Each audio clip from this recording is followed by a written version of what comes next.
চিটফান্ডগুলো দ্বারা প্রতারিত গ্রাহকদের আমানত ফিরিয়ে দেওয়ার প্রক্রিয়া ত্বরান্বিত করার ওপর জোর দিয়েছে ত্রিপুরা উচ্চ আদালত।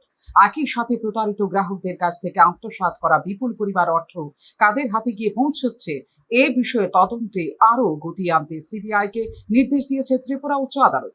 চিটফান্ডগুলো গ্রাহকদের প্রতারণার বিরুদ্ধে উচ্চ আদালতের দ্বারা রুজু করা স্বতঃপ্রণোদিত জনস্বার্থ মামলায় উপরোক্ত আদেশগুলি প্রদান করেছে প্রধান বিচারপতি অপরেশ কুমার সিং এবং বিচারপতি এন দত্তপুরকায়স্থের ডিভিশন বেঞ্চ।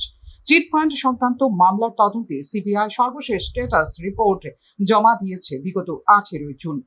একইভাবে স্ট্যাটাস রিপোর্ট জমাতে রাজ্য সরকারও প্রতারিত গ্রাহকদের আমানত ফেরত দেওয়ার জন্য স্কিম প্রণয়ন করা হয়েছে বলে হলফনামায় জানিয়েছে রাজ্য সরকার। উচ্চ আদালতের নির্দেশে প্রণীত স্কিম সর্বসাধারণের গোচরে আনার জন্য সংবাদপত্রে বিজ্ঞপ্তি দিয়ে প্রকাশের গুরুত্ব উচ্চ আদালতের কাছে তুলে ধরেন প্রতারিত আমানতকারীদের আইনজীবী। একই সাথে প্রতারিত গ্রাহকদের কাছ থেকে আত্মসাৎ করা কয়েক শত কোটি টাকা উদ্ধারের প্রশ্নে সিবিআই এর তদন্ত সন্তোষজনক নয় বলে অভিযোগ করেন জনস্বার্থ মামলায় ও পক্ষভুক্ত প্রতারিত আমানতকারীদের আইনজীবী।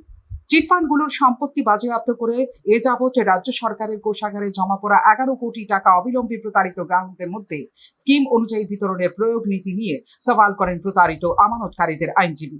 তাৎপর্যপূর্ণ বিষয় হলো এই ক্ষেত্রে হলফনামা দিয়ে স্কিম প্রণয়ন ও গেজেট বিজ্ঞপ্তির কথা জানালেও উচ্চ আদালতে স্কিম জমা দেয়নি রাজ্য সরকার।